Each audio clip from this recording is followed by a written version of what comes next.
అందరికీ నమస్కారం అండి. భీష్మా భీష్మా అని చెప్తున్నాం కదా ప్రతిరోజు. సో ఇప్పుడు మీ కంటికి చూపించే సమయం ఆసన్నమైనది. ఇప్పుడు ప్రస్తుతం అయితే నేను కృష్ణాపురం గ్రామంలో ఉన్నాను, మల్లారెడ్డిగూడెం మండలంలో. సో ఇది వచ్చేసరికి మనకి సూర్యాపేట జిల్లా, కానీ మన విత్తనాల ప్రకారం ఇదైతే మనకు కృష్ణా జిల్లా కిందికి మనం తీసుకుంటాము. సో ఈ తోటను ఇప్పుడు మేము చూపిస్తున్న తోట వచ్చేసరికి అండి భీష్మా.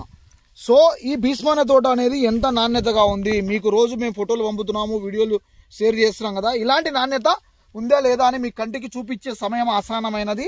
రాబోయే డిసెంబర్ 4వ తారీఖున ఈ తోటను రైతు ప్రదక్షిణ క్షేత్రం ఏర్పాటు చేస్తున్నాము.